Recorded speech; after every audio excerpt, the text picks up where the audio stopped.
Welcome back to the Bearcat Tip-Off Talk podcast presented by Donahue Accounting Services. For friendly expert tax advice whenever you need it, come to Donahue Accounting Services, a leading accounting firm in Cincinnati, Ohio. Our top-notch accountants strive to help you resolve all your financial and tax issues. Call Donahue Accounting Services today for a free consultation at 513-528-3982 or visit online at donahueaccountingservice.com. I'm your host, Alex Meacham, former Bearcat basketball player from 1997 to 1999, under the Hall of Fame coach, Bob Huggins. And I'm Neil Meyer of the Front Office News. I'm JT Smith, editor-in-chief of the Front Office News. All right, fellas, we are back for another episode. Let's jump right into it. The Bearcats are currently 14-12 after beating Utah 69-65. JT, thoughts on the Bearcats' performance? Hey, man, an uneven performance, right? I mean, they were winning most of the day, and then they allowed, Utah to win. I mean, have a nice lead, but they answered the bell. Utah's probably, I don't know if they're are they the worst team in the Big 12, I think? They only have one win in the Big 12. But good question. No, Kansas State was definitely the worst team in the Big 12. But, I mean, they didn't look like it, on Sunday. But, I mean, Bearcats answered the bell and won the game. So, hey, that's all we can. They actually on a winning streak now. You win three. That's a winning streak. 3 of them. 3 in a row. Yeah. I was so worried about this Utah game, not before the game, but like during the game. I'm like, man, we just won 2 in a row, chance to win 3. Here they go flirting with me again. Yeah. Talking dirty. And then I'm like, don't blow this game. Yeah. They were down. They were down 4 or 5. Was it 5? Yeah, they were down 65-60 in the final minute and a half. Yeah, I was like, bro, I ain't gonna lie. I threw dirt on them. I ain't gonna lie. I was like, damn, it's a wrap. And then what was it? Papa got the dunk. Didn't he get the dunk?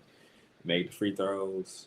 I was like, oh snap, got a chance. So they pulled it off, man. They didn't fold. I mean, earlier in the season, they lost a lot of games like this. I mean, they'd be in a better position if they played like they did against Utah that last minute and a half. If they did that, a little bit earlier. So, it's a little bit of growth, pause, but they won. 3 in a row. Yep. Neil?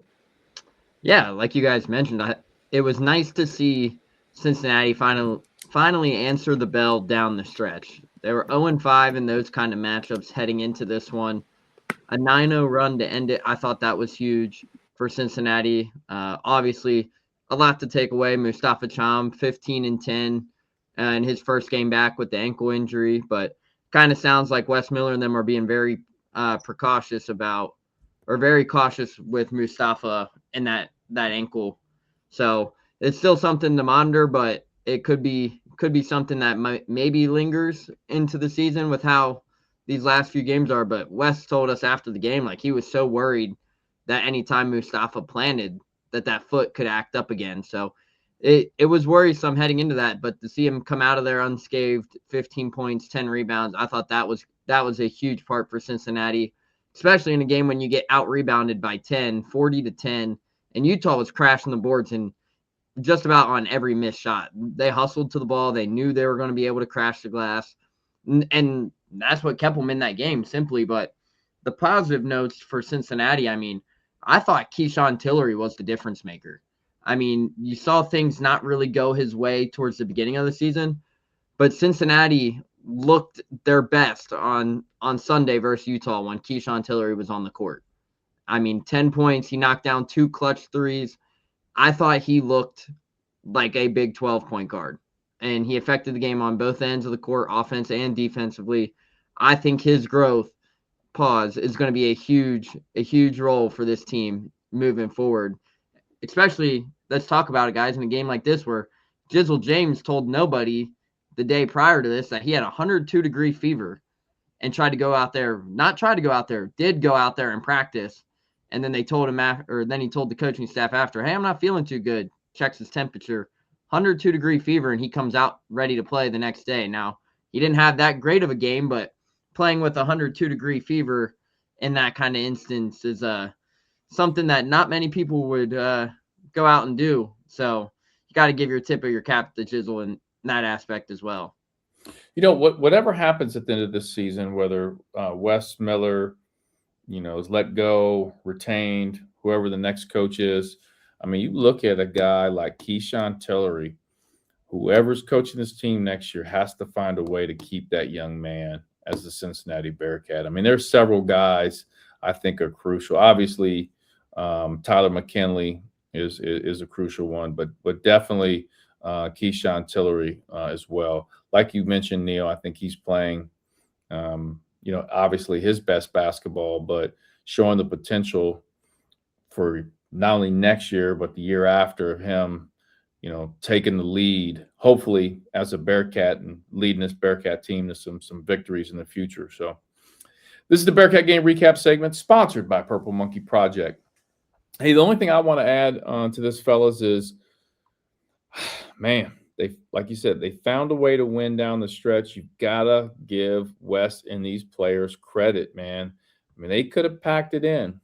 Can we say that, and I don't know the Kansas State situation as well, but, I mean, some of those players packed it in. Am I right? They packed it in before the Cincinnati game, and the Cincinnati game is what caused Jerome Tang to get fired, which, let's be honest, I mean, I didn't think he said anything wrong after he got blown out by 30 at home, but that's going to be an interesting situation. But excuse to get rid of him.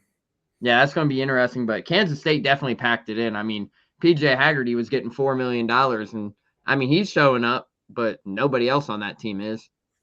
Yeah, I'm just happy that the players have not packed it in, and they're still trying to win some basketball games, and gotta give some credit to Wes. Gotta give him credit. JT, you're on mute. JT, you're on mute. My bad. Yeah, you got to give him props on that, man, because the Kansas State team as a whole, and some people still playing hard, but yeah, they packed it in. But hey, I mean, I know that's not our situation, but Jerome Tane's getting all that money. I don't care what nobody is. Paid. They're talking about they fired him for cause what? Cause you were mad they're losing? That's cool, but cause you about to pay him all that $18 million. And yeah. I would love to be Jerome Tane's lawyer right now. Especially with his lawyer coming out on social media, dropping every little bombshell. Yeah, he's getting – I was talking to Matthew Postins and Joe Tillery, both cover Kansas State, and they said – we put it in a group chat, and they said, what do you think the over-under is on that Jerome Tang gets paid? And they set the over-under at $10.1 million. I said, give me that over, man. He is getting every penny of that deal. He's 10 points. That's too low. He's getting all that money. Every penny of that. They got to pay all that money. Only way they're not going to have to pay him that money is somebody signs him and there's some kind of offset in the contract. Because for that post game, that wasn't it. So yeah, that's a wrap. So my bad. I had to touch that part of it. No doubt. This is the Bearcat Game Recap segment sponsored by Purple Monkey Project. The Purple Monkey Project was formed following the tragic loss of 10-year-old Reagan Banas in May of 2021.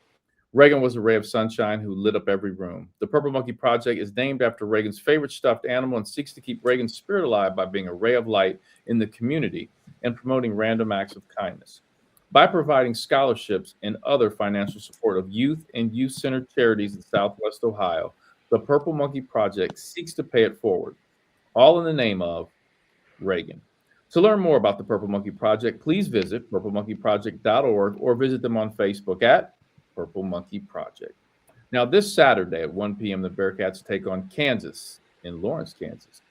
You're listening to the Bearcat Tip-Off Talk podcast presented by Donahue Accounting Services. Now, let's jump right into the Big O segment sponsored by Oakley Greens. In this segment, we cover players to watch in key matchups. JT, you're up. All right, man. It's a very important matchup. A guy, his main matchup will be a guy that Bearcat fans are very familiar with because Bearcats were in his top three and he didn't go there. But Mustafa Cham, I mean, he's come fresh off a double-double. He's going to be going against Flory Badunga. And Flory's been balling this year. And, I mean, if he has to have some resistance, he has to score a little bit of offense. Hopefully he can get him in foul trouble. And it's not vice versa. if that's the case, the Bearcats will have a chance to pull off an upset because I don't want to steal Neil's thunder. That would be something we'll probably come back around to. But there's a lot of interesting stuff going on in Kansas. That's for damn sure. No doubt about that. Good segue. Neil? Yeah.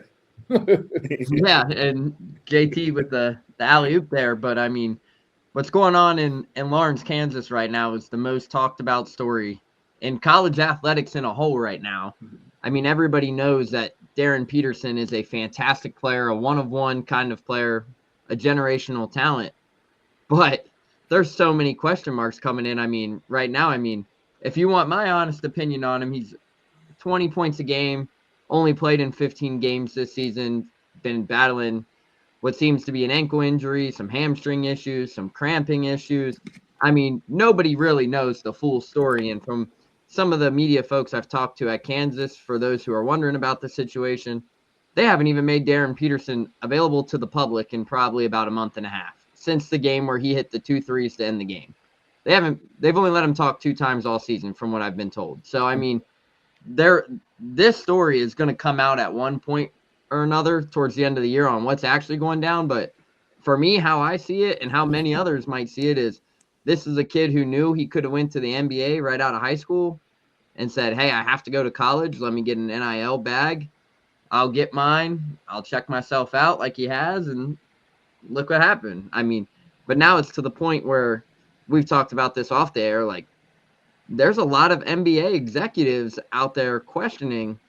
Like, this was a guy who was a potential for sure lock at number 1 for the last, month and a half, maybe, in NBA mock drafts. And now there's a lot of NBA executives out there who are questioning, hey, what's actually going on here? Does he have that killer mentality that we all thought he had? Does he want to be there? Does he want to be out on the court? What's his availability like? So there's so many different things going on, and no one knows the full story. But man, I mean, Darren Peterson is a fantastic player. We all know that.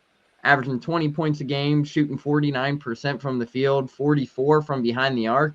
I mean, the other night, last night, Oklahoma State.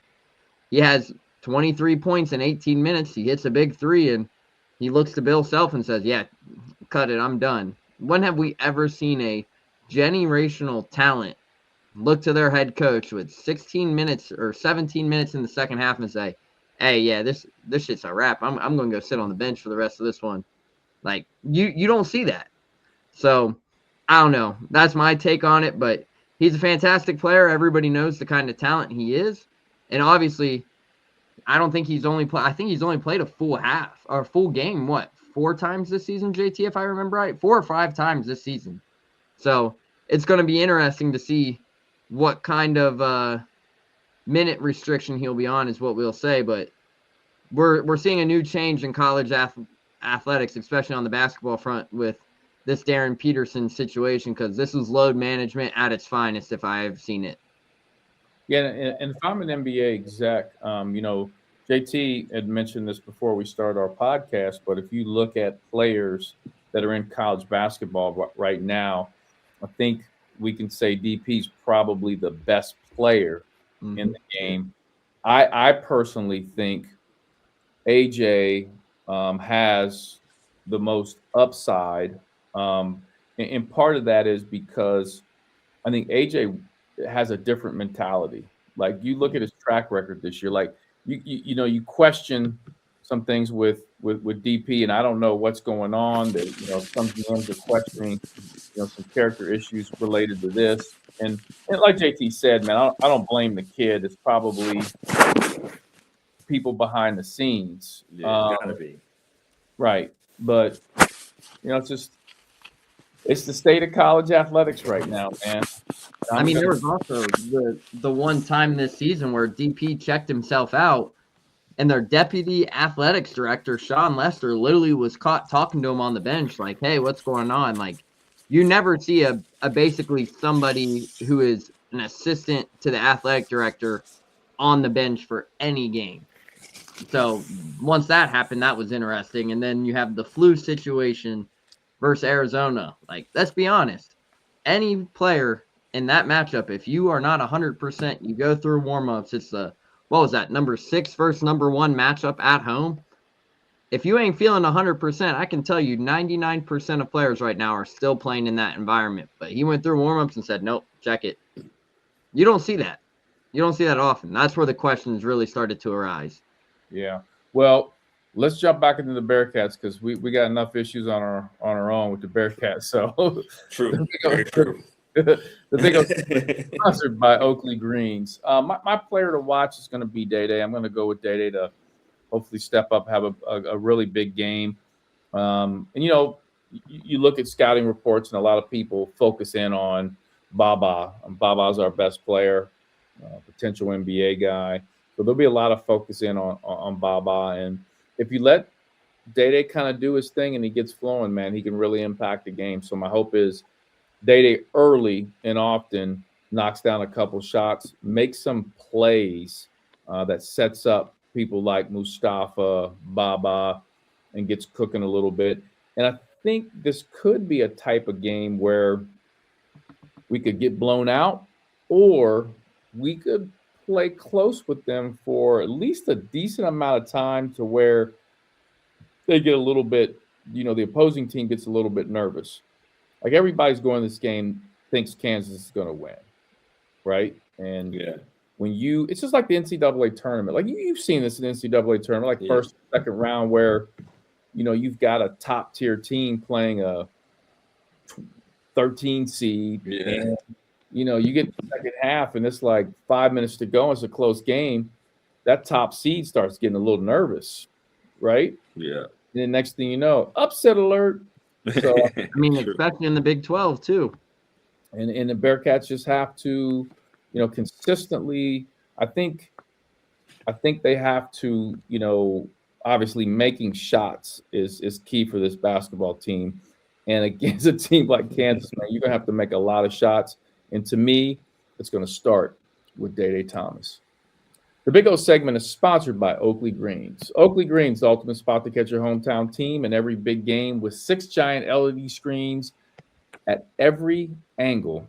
It's more than a sports bar. It's your entertainment headquarters. All the sports, all the time, all at Oakley Greens, located in Oakley Station next to the cinemas. You can check them out, oakleygreens.com. You're listening to the Bearcat Tip-Off Talk podcast presented by Donahue Accounting Services. Ladies and gentlemen, you know what time it is. The segment that's sweeping the world. Everyone's favorite segment. It is the Name Game with Neil Meyer.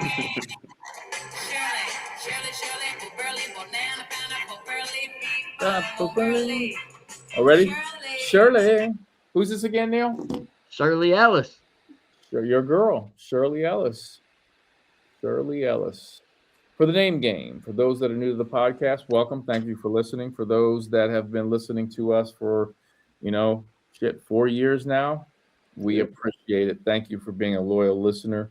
You know about the Name Game. In the Name Game, we look at the opposing team that the Bearcats are playing, and we look at their roster. And we have Neil, Neil drinks some beer there. Wow.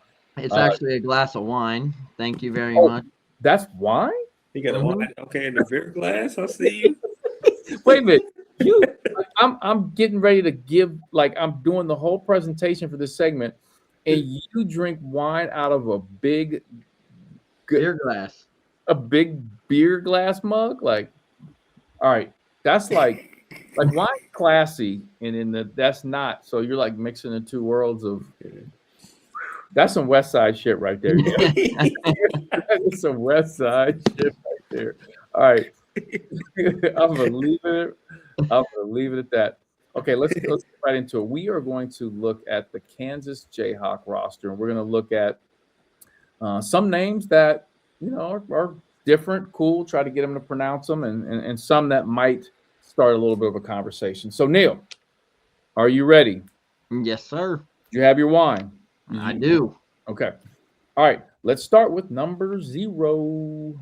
Number 0 is Ngiyu Ngala. Ngiyu Ngala. He is from Canada in Quebec. Interesting. Okay. Well, it says Montreal, Quebec, Canada. So I don't know. I'm fairly certain those are both different cities in Canada. They are. All right. So which one's he from then? That's the real question.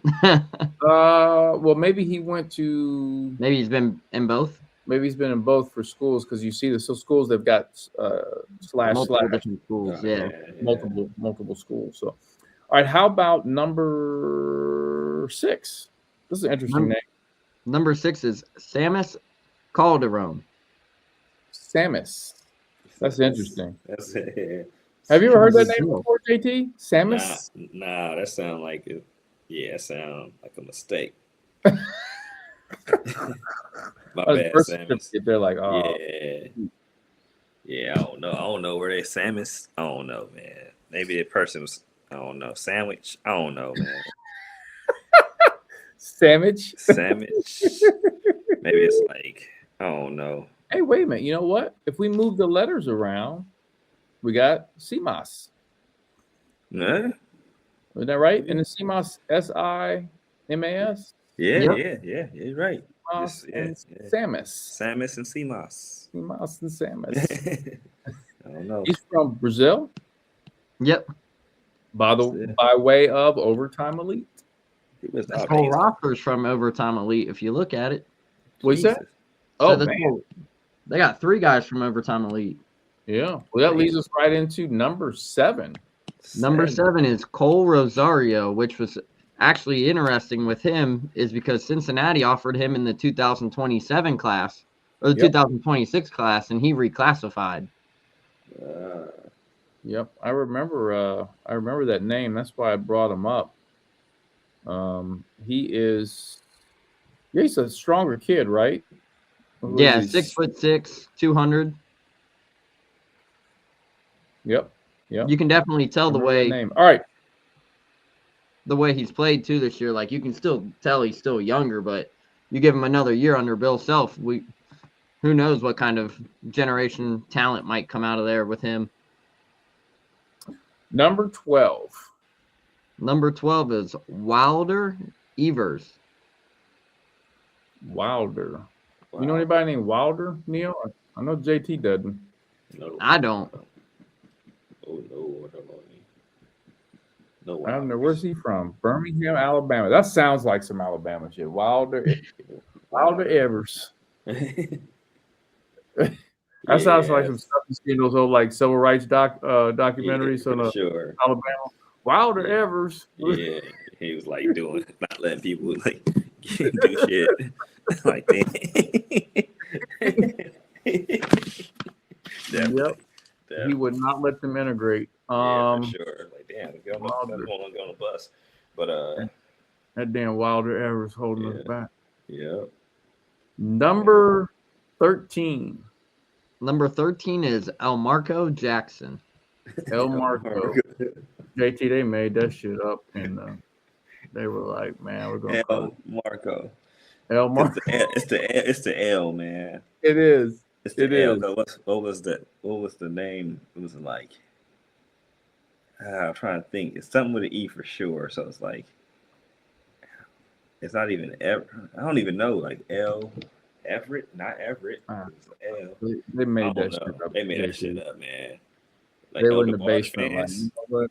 They're Eldebarge, Marco. Marco, same thing. El Marco. That's wild. How about number 15? Number 15 is Bryson Tiller. Isn't that the singer's name? Yeah, there is an R&B singer named Bryson Tiller. Isn't that right? Yeah. Yep. But they're not related. I was checking the bio. They're not related. That's just odd that it's the same name. Overtime Elite again. Man, they got a plug for Bill Self loves himself some Overtime Elite, man. You're going to see a name next year from this local area, too, and Taylor Kinney from Overtime Elite. That's right. Right. Taylor Kinney will be a Jayhawk next year. My guy, CK. All right, number 21.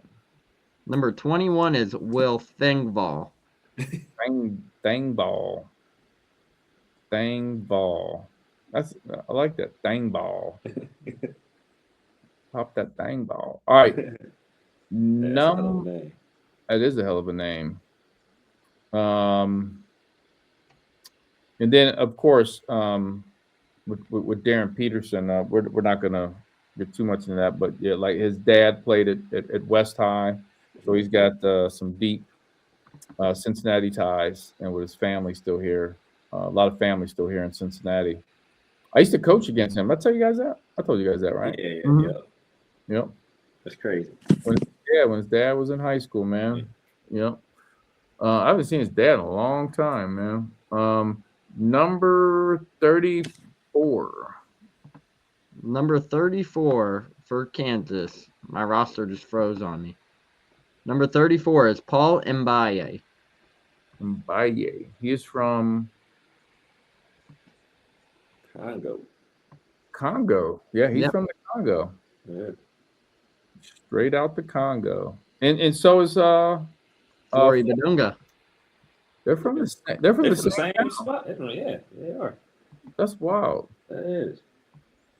Damn, that's what's up. How's Flory playing this year? Lights out. Yeah, Big step from year 1 to year 2. Like Bill Self knew it. I think everybody knew Flory was going to be a project anyways, because I think he started playing basketball as a sophomore in high school. Like kid was playing soccer all the way up, playing soccer and volleyball up until basketball.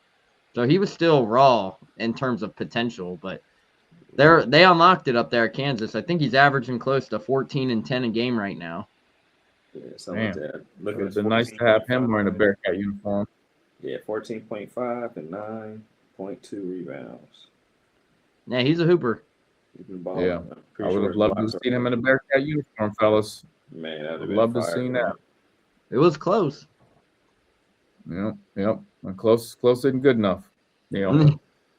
Close is not good enough. Hey, Neil, before we get into our next segment, why don't you take another sip of that wine? Let me see it. Let me see that wine you got there. Let's see that. That's wild, bro. It's like 11:30 at night, and you sipping on some Dom Perignon or some bullshit. Some You probably got Chardonnay, actually. Chardonnay. You got that West Side drive-through wine. I know you stopped on Budo or whatever that is and picked up some. This bottle was actually gifted to me for Christmas. It was a nice bottle. Oh, you're a wine connoisseur? Depends on the night. Am I trying to get sad or no? Not sorry? tonight. I said it depends on the night. Like if you're trying to get sad, yeah, heck yeah, a wine night gets you sad. Not tonight though. I'm so confused. Wine makes you sad? Yeah. When is this something? Is this like a well-known thing? I don't know. I don't drink, so I'm not familiar. I don't drink. I don't know. Wine's always a good. I feel like a good downer for me. I'm trying to go to sleep right after here and get more than like 4 hours of sleep. So this will do the job hopefully. Wait a minute. It's a good downer for me. JT, I'm so confused. I'm not even sure if I just want to even. I'm just going to let this go. All right, let's jump into the keys. This is where we cover the keys to the game. I had to get up out of that one. All right, JT, keys to the game. All right, man. Playing against a top-tier team. They got to take on the road. It's hard to win at Kansas. They're going to do it. They got to take good shots. And that is a wide array because – it's more than one type of shot you could take, right? But I say that to say this. Shoot bad shot, it's going to end up being a dunk or a layup on the other end. So let's just make sure, more likely than not, we're taking solid shots, and then maybe we'll have a chance because all the turmoil kind of going on in Kansas. Maybe we can sneak in there and get a huge win on the road if that's the case. But if they want to have any chance, they can't just take a lot of bad shots and bad threes. It has to be very good. Hopefully they can get Flory in some foul trouble or get him where he's not playing his best game because he's been nice out this year. Who knows what's going to happen with Darren Peterson. If he plays 18 minutes, cool. If he doesn't play at all, even better. But, they did beat Arizona without him. So, Bill is a great coach, so I kind of hope he does play me personally. That sounds crazy, and I hope he does the same thing where he's taking himself out, and he can fix that next game. for the Bearcats, right? I'm with, So I'm with you on that. So Yeah. take good shots. Neil? Yeah, it's simple for me, and that's taking care of the basketball, because everybody knows if you do not take care of the basketball in Allen Fieldhouse and Kansas makes a run and scores off of turnovers, that place is going to make it physically impossible to establish a comeback in there. I mean, I think I saw a stat the other night that Bill Self is like 384-20 all time in Allen Fieldhouse throughout his career. That's a very impressive stat. Like, Kansas simply does not lose at Allen Fieldhouse under Bill Self. So, and Damn. Meach, have you been out to Allen Fieldhouse yet or no? I have not. I actually had I had the opportunity to get tickets to that game. My friend Bryce Bush, he played at Wichita State. He's actually in the ticket office at Kansas now, and he'll send me videos. I'll have to send you a video that he sent me Oh, before that. I was out there when they played last time when Kansas. No, I'm not talking about in the arena. I'm talking about he sent me a video of before the game, the people lined up to get in the arena. Like on Big Monday, did you guys see the video where they camped out for like 3 nights before? That's the video. Crazy. That's part of the video that he sent me. Yeah, it's crazy. That he said it's different.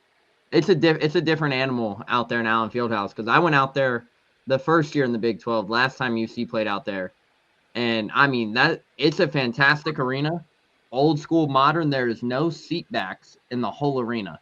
It is literally 1950s wooden bleachers all the way up, and it gets stupid loud in there. Like, the student section brings it, and they have these big signs that just wave back and forth that look 3D art. Like, it is physically hard to win in a building. I think the building is 150 years old. Like, haven't had any renovations done. Like, it is top of the notch for a new age generation, but it's physically impossible to win there, I feel like.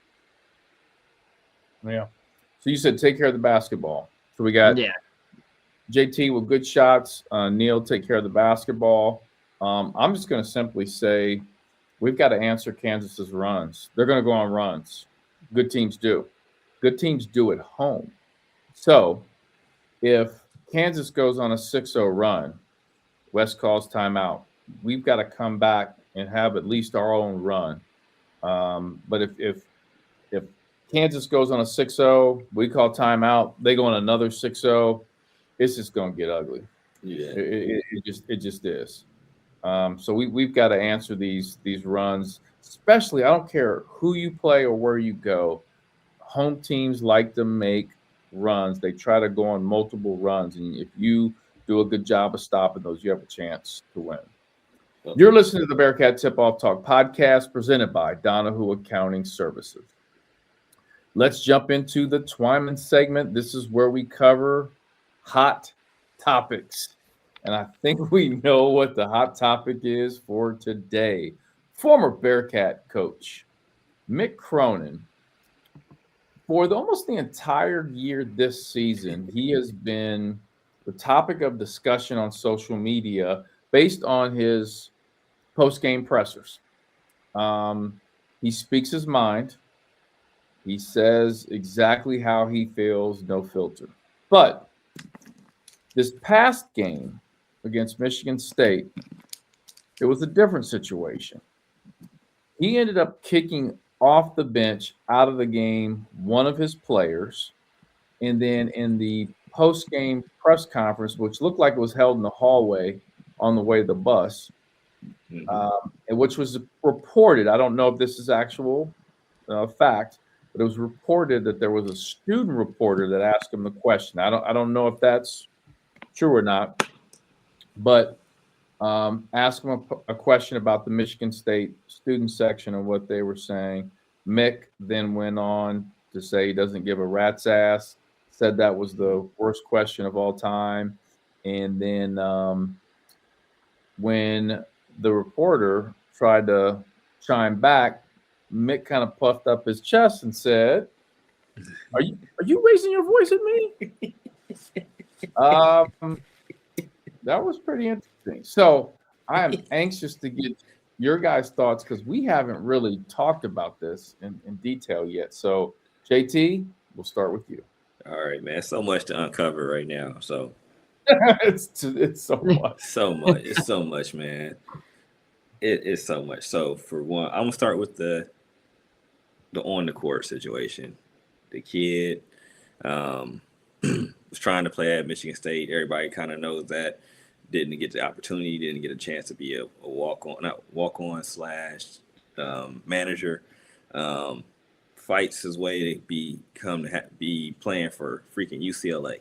Like how dope is that, right? Like the whole situation. So just to paint that, and then this young man, they're getting freaking dog walked. They're down 27. And what do kids do when they're losing by a lot? Sometimes they don't try to get back on defense. Kid tries to makes the play on the ball. Just like he tried to undercut the kid. Maybe the follow through was a little rough, but overall he's making a basketball play. And the only reason why the kid it's really a bad foul, the kid tries to hang on the rim because he loses the ball, besides just kind of letting it go. And then that kind of made it look a little iffy, but the play that the young man did wasn't a bad play. I mean, they called it a flagrant. You don't even see Tom Izzo, who's the opposing coach, tripping out over it, right? Right. Anybody on their bench really like overreacting. So that kind of lets you know like the temperament of the play. Like nobody's thinking that's malicious. Nobody's thinking that it's like this kid trying to hurt somebody late in the game. That wasn't that. It's the kid that is grateful to have a scholarship, grateful to be playing, and I'm going to play balls to the wall if we're winning by 27 or if we're down 27. Now, if the kid doesn't hustle, you're probably taking him out, right? If you care or if you're still coaching.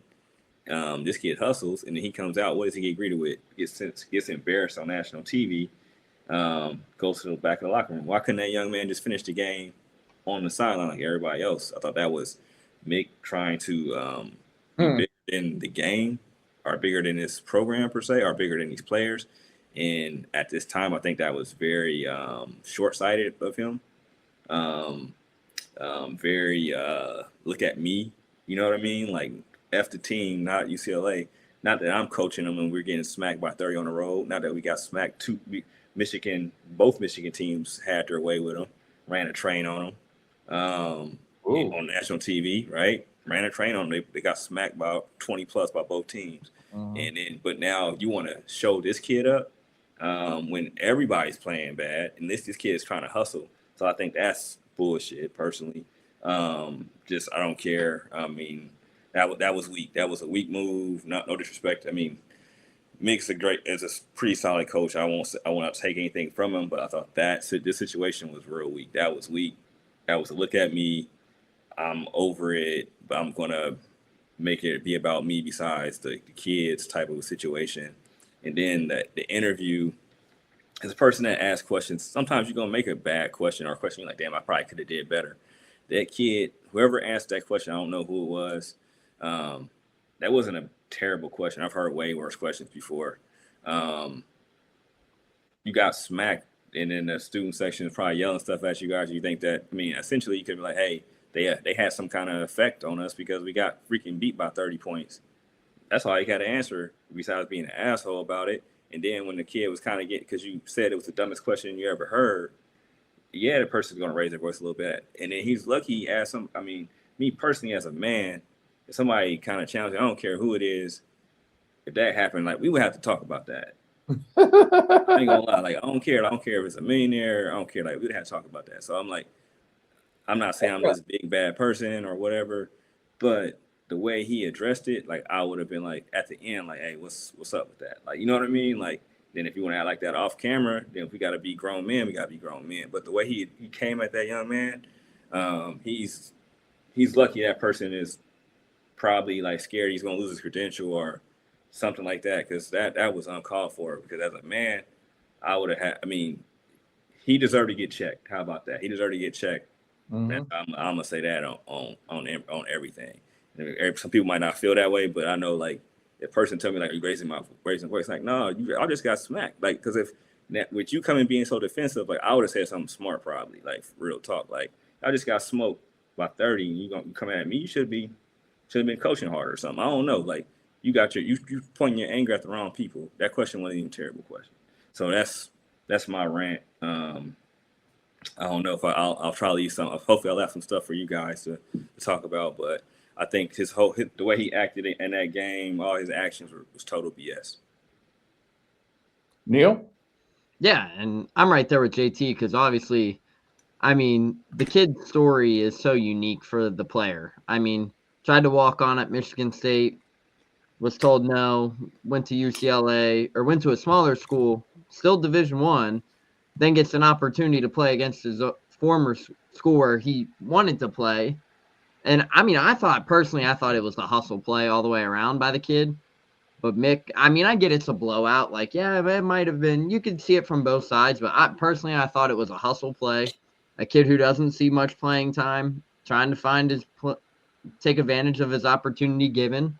And I mean, you're getting beat by 30. It's not like it's a 2-point ball game or whatever. But I mean, I think it was uncalled for of kicking him right off the court. I don't think we've ever seen a player just say, "Hey, you're done for the day. Go to the locker room," like eject their own player, basically. Because the play wasn't even whistled a flagrant one, was it? Was it? It was. It was Okay. flagrant one. It was flagrant one. Flagrant one. I mean, it could have been ruled a flagrant one, but I thought he was making an attempt to play the ball. Pause. But I thought he made a good hustle play, like guy who doesn't see minutes. I'm going to go out and make an impact. I'm going to try and give it my 110% effort. But man, we've all been in some press conferences where there have been some very questionable questions asked, myself included. I've been in that moment. But I mean, for Mick to respond like that, I mean, let's be honest, that crowd definitely played a factor in that game, because if you look down at UCLA's schedule right now, they have gotten 30-piece their last 2 games, Michigan State being one of them. So, I mean, you look down, they spent the week in Michigan, the state of Michigan, and they got waxed 86-56 by Michigan. You got beat 82-59 versus Michigan State. Like, I mean, maybe Mick was just ready to get out of the state of Michigan. I don't know. But personally, I mean, when you're a young guy trying to make his own path in this industry, in the media industry, I mean, once you have that kind of response, you're gonna sit and you're gonna question, like, hey, like, am I built for this? Really, am I built for this kind of career? Or, dang, is this really what this career is like? Like, I'm trying to build relationships, not kill them. And I don't think Mick kind of liked the question, but I mean, let's be honest, it was a question that had to be asked. But I mean, we're at the point now where Mick Cronin's press conferences, like, shit, take $5-10 from me every month, Sunday Night Live, pay-per-view it, because he's going to say he's going to say something out of pocket right now, especially after this tirade. And then you look down at their schedule, they play Illinois on Saturday, which is a top 10 team, where they might get their 3rd straight 30-piece, and we might get another Jerome Tang outburst. Like, you never know. So, I mean, I don't know. I thought it was out of pocket, but I'm most certainly looking forward to the press conference that's going to come Saturday when UCLA gets beat by probably 15 to 20 points again to an Illinois team that's really good. So, I don't know. It's going to be interesting, but it definitely leaves a sour taste in your mouth, per se, to see a young reporter get kind of talked to like that, because respect goes a long way, and he definitely got disrespected in that moment. Real quick, so I think UCLA, if I'm not mistaken, is like 14-1 at home. I think the Illinois game's at home, so UCLA usually plays pretty well at home. So I think I don't know if it'll be as bad. If they end up getting beat by a large amount at home, it could be kind of ugly. A couple things I have to add to this. So if we kind of unpack so much that happened, I think we have to kind of rewind the tape a little bit and really dissect what are the reasons for this behavior, right? When you see Mick do what he did, you have to go and look and say, why this behavior? And I think, I don't want to sit here and make excuses for Mick, but I think coaches are under a lot of pressure now, more than they've ever been. Coaches have lost a lot of control of what in the past they normally have had control of. And I think there are coaches that they're fed up. You're seeing now you guys are in it more than I am. I think we're seeing more and more coaches with press conferences they're very agitated, right? I mean, Wes was very agitated the other night, and he did not give any of us a response like that. I mean, well, Wes is way more in a even when Wes was criticized for the Terry and Dan thing, I don't think that was the criticism there was warranted. That's not even close to the things that Mick has said. But a lot of these coaches, they're under pressure right now. They're stressed because they're losing. They could easily lose their job. And Mick might be out at UCLA. And what are they? 17-9. Yeah, 17-9? So they're 17-9. And I don't even know what they were last year, but I don't know if that ship has sailed for him and he knows it. And he's like, you know what? I'm going out guns a-blazing. Exactly. I'm going to say what I want to say. The conference is going to hear what I have to say. Whoever's going to listen, they're going to hear me. And, who knows what the backstory is on some things. Like, I do feel like it's a little bizarre he kicked that young man out of the game. Yeah. I'm like, was there something that we don't know? It could be too, like putting it into perspective. Hold on one sec. And the interaction with the media guy too, is there something we don't know? Was there something prior to, like, you see something, but you don't know did something else. You know what I mean? Like, there could be more to that, but not. And listen, I'm not saying that to excuse Mick's behavior because I thought it was not a good look for Mick Cronin. Do you guys think that response was maybe because it's coming after a situation like the one that happened at Providence St. John's, per se? No. Nah. Hell no. It wasn't even close. That play wasn't even close to that. Yeah, it didn't. It wasn't close to that level. But I'm saying, like, maybe the response from Mick was like, "Hey, we're not trying to put ourselves in that situation." Or that was look at me. That was a. I agree with that, JT. That had nothing to do with that. That kid literally tried to do a wrestling move on that young man. The Providence one, he tried to put him in a scorpion death drop. Hey, watch that one back closely. Dylan Mitchell was ready to throw some hands in there. Man, Dylan Mitchell's soft. He wasn't. He wasn't about that. Nah, he dodged. He ducked. He squared up. JT. He wasn't. He wasn't trying to fight. He wasn't trying to fight. He wasn't trying to fight at all. Because it was there. It was there for him. If he was gonna fight, he ducked. He ducked. He got up out of there. He squared. He protected himself, but he wasn't trying to fight. No, he wasn't. Dylan wasn't fighting. He wasn't trying to fight. Who was the guy from Providence? He's a flagrant 2 for that the haircut. That haircut right there. Since I seen the haircut, I said, I know, you know what type of time dude on. Hey, don't mess with it, dude. That's a flagrant 2 by itself. Just the haircut. Like, he started the game off with a flagrant 2. Yeah, he did. He was a walking flagrant. He needed a muzzle, man. Dude was crazy. Oh, man, crazy. But I will say this, and I again, I don't want to make an excuse for Mick and his behavior that I thought his behavior in that situation was poor. Yeah. However, man, the state of college athletics is so toxic right now. You're starting to see a lot of these people just lose control, man. Yeah. It is super toxic. I mean, we see it when fans aren't happy with coaches. They're going on Twitter talking about their wives, their family. You know what I mean? And you got the pressure to win right away. You don't have the time you've had in the past. Now, we got to give Wes. I mean, Wes has had 5 years. There's some coaches that are not even afforded 5 years.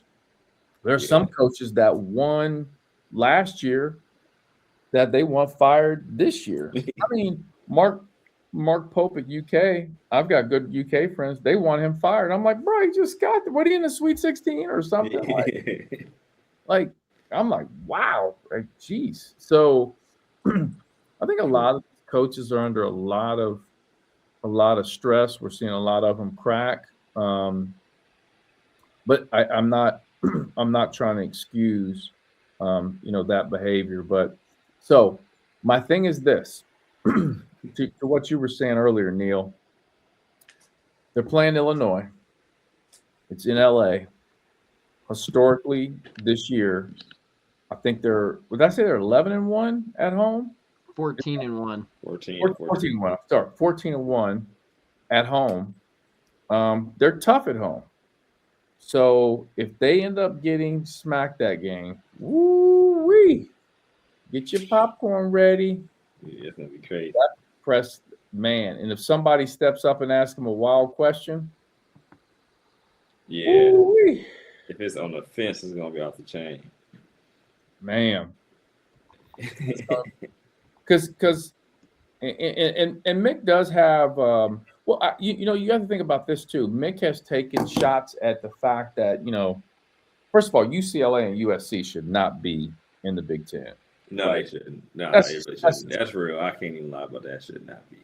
That he's got legitimate Washington like that. Come on, man. It's just stupid. Like I agree with him on all that.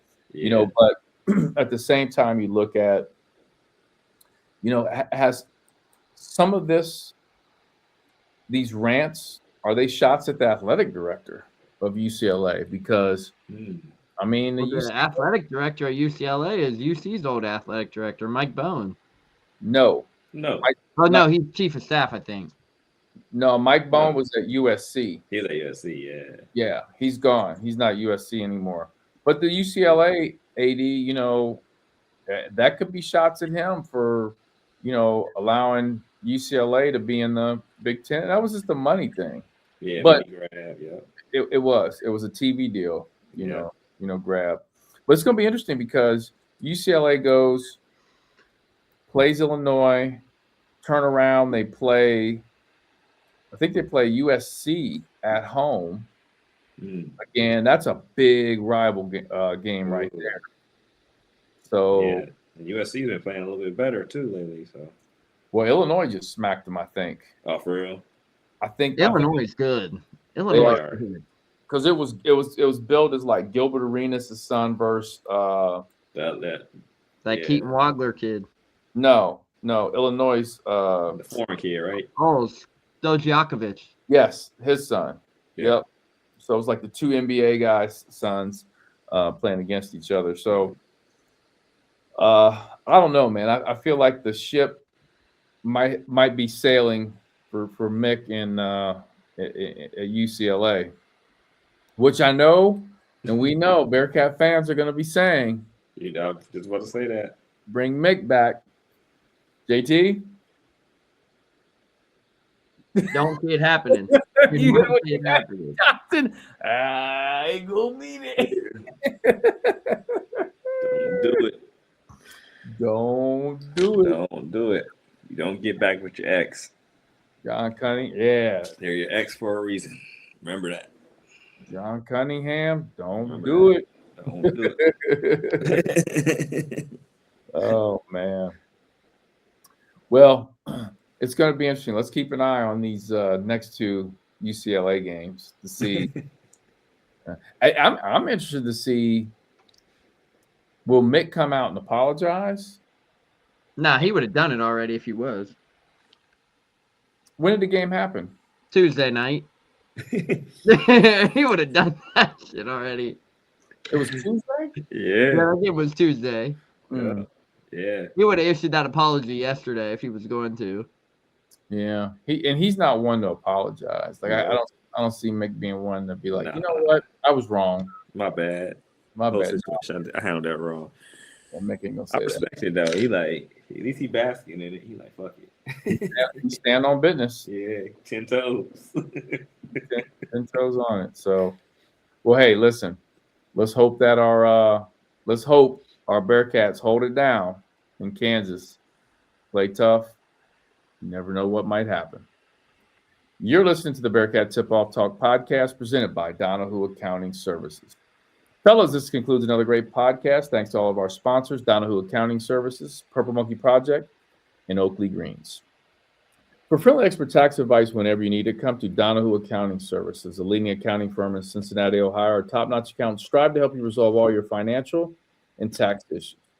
Call Donahue Accounting Services today for a free consultation at 513-528-3982 or visit online at donahueaccountingservice.com. Thanks for listening to another episode of the Bearcat Tip-Off Talk podcast, presented by Donahue Accounting Services. Go Bearcats.